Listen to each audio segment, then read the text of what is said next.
Filteran bisa. Kayaknya Filter Cak.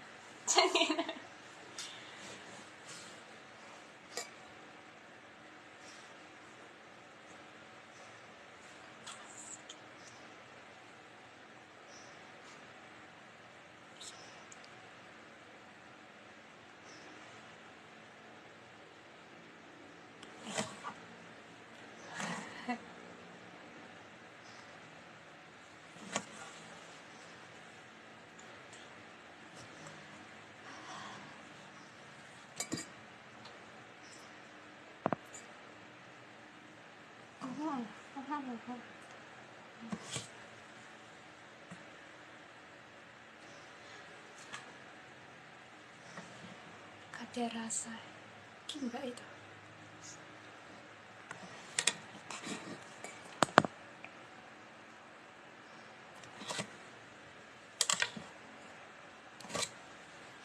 Bismillahirrahmanirrahim. Assalamualaikum warahmatullahi wabarakatuh. Halo Sobat Radik, selamat sore dan selamat datang di Zona Kampus, ditemenin bareng Noni dan Rizka.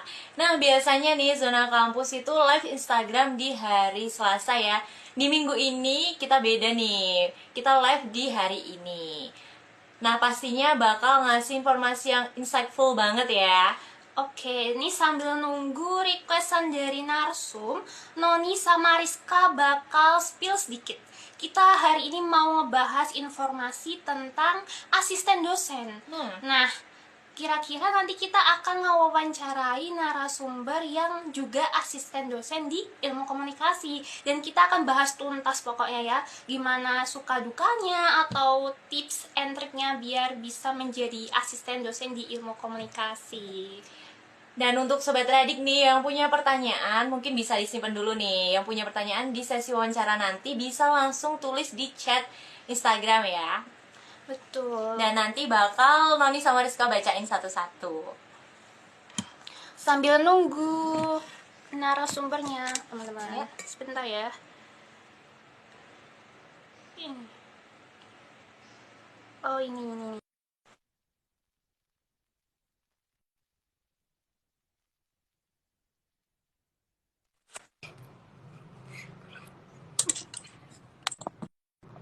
Hai.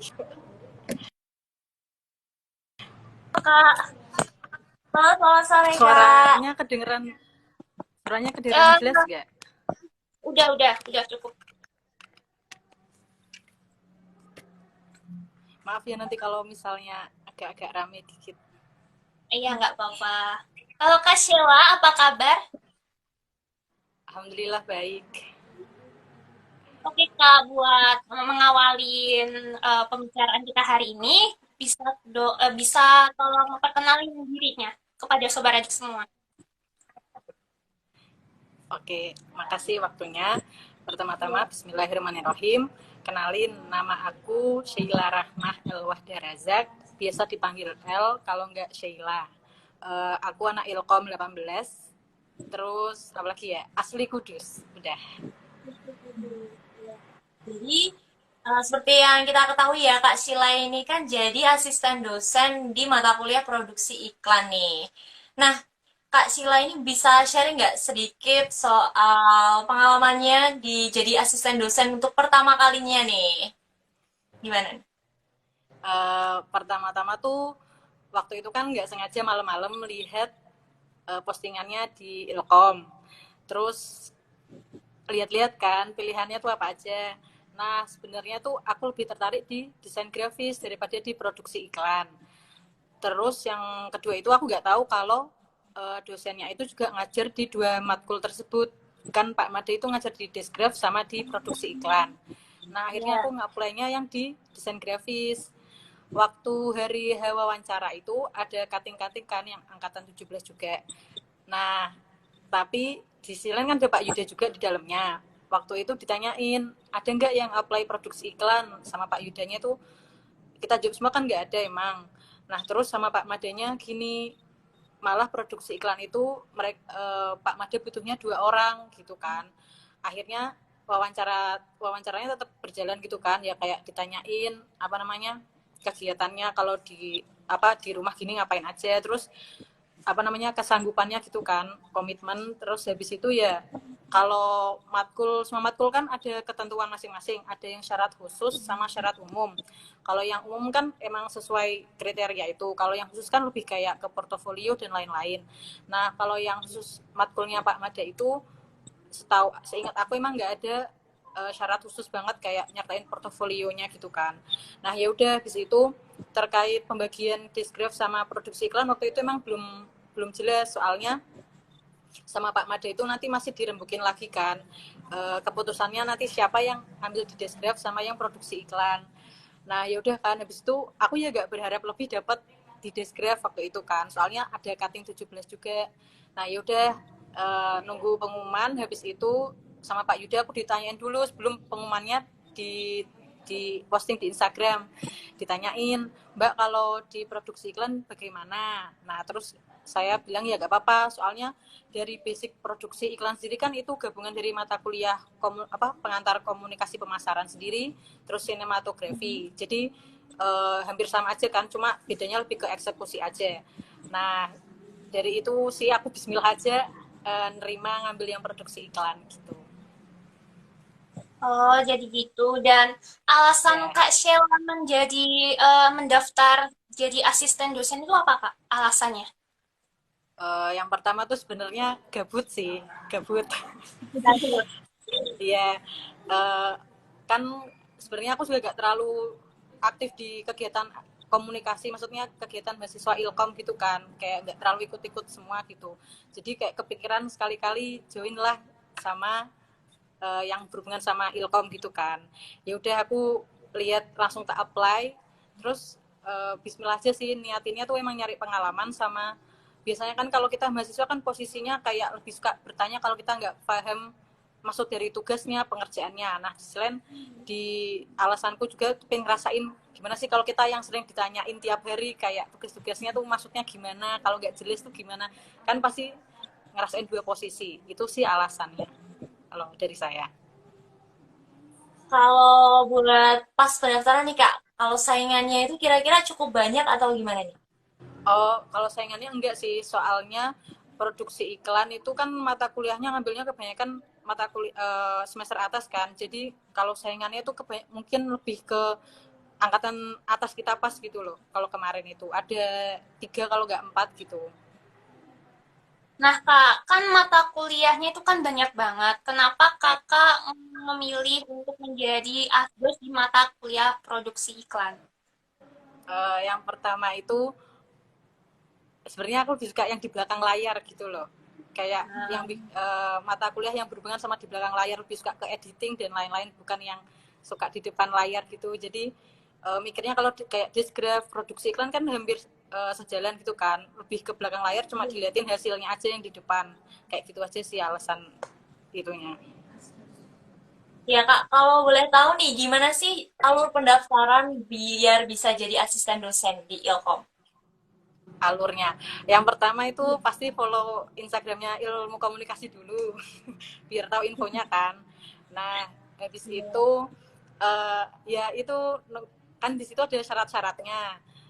Biasanya tuh kayak syarat lebih, kalau syarat umum kan memang mahasiswa nyertain kayak apa namanya KTM yang kayak angkatan berapa kan, bisa 17, 18 maksimalnya kayak gitu. Terus mendapat nilai di mata kuliah sebelumnya itu mendapat nilai minimal apa namanya AB atau apa, kan tergantung dari dosennya. Nah habis itu kirimin ke email prodi kemarin kalau yang persyaratannya itu. Terus ya udah sih, sama ngelengkapin yang syarat khususnya aja biasanya kayak gitu. Ntar habis itu dapat apa notif dari, kalau nggak chat notif dari email prodi. Kalau nggak biasanya Pak Yuda, yang kalau sekarang kan Pak Yuda biasanya gitu. Oh gitu, Kak. Eh, jadi ada syarat khusus nggak sih kalau buat jadi daftar asdos di produksi iklan? Syarat khususnya?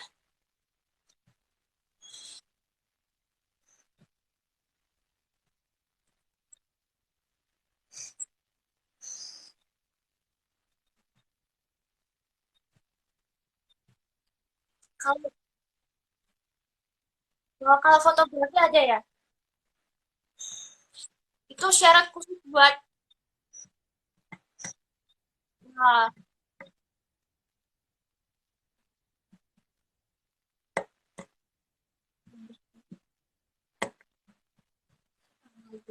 Berarti setiap mata kuliah yang berbeda itu syarat-syaratnya juga berbeda-beda enggak ya?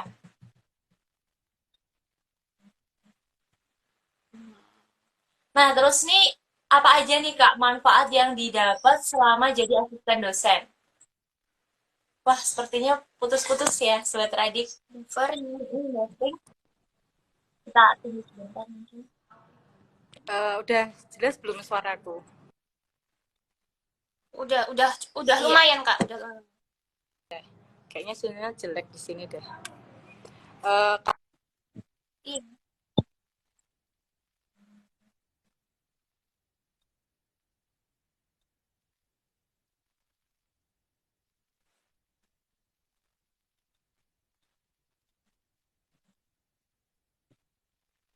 Sebelumnya itu di postingan Ilkom kan ada manfaat secara material, ada kayak mendapat sertifikat, terus apa namanya, dan lain-lain. Kalau yang secara umumnya aja kan manajemen waktu sama relasi sih, gitu aja.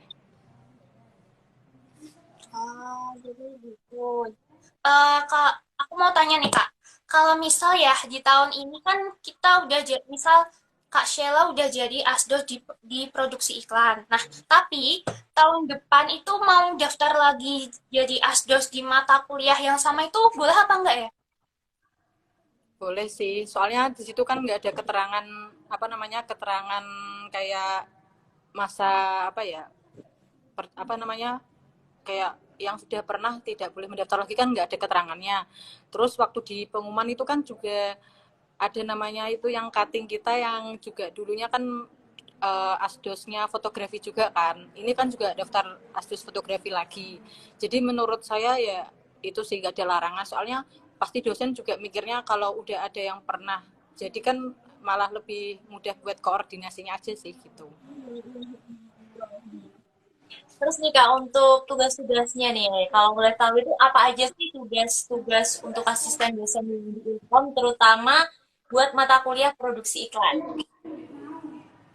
Tugasnya ya, kalau online ini kan jelas berbeda kayak waktu kita offline. Kalau offline kan kita kemungkinan juga nanti masuk di kelas, misal menggantikan dosen yang nggak bisa apa namanya, nggak bisa hadir kayak gitu kan. Kalau di online kan dosen pasti bisa hadir, soalnya mereka juga bisa reschedule waktu kuliah gitu. Nah kalau yang tugas secara itunya sih biasanya kayak apa namanya, koordinasi kelas, misal ada pertemuan atau apa online,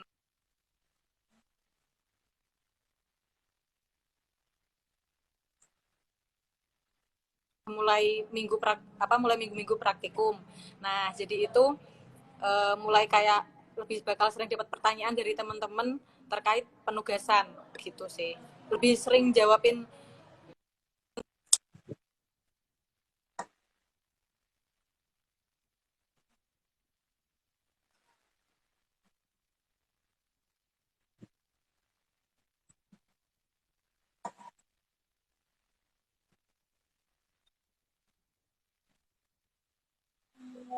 Gitu. Ha. Kalau sama tugas kalau tugas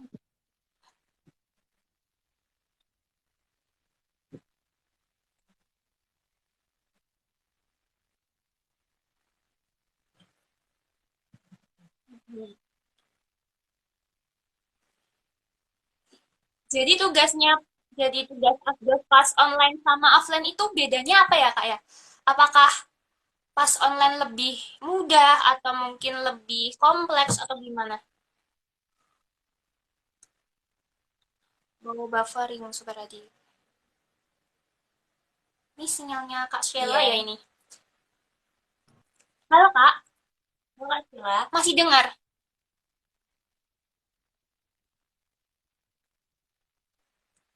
Oh masih buffering Super Iya, Adi. Ini sebentar ya Sobat Radik. kita Mungkin tunggu dulu. mungkin ada kendala dari Kak Silanya.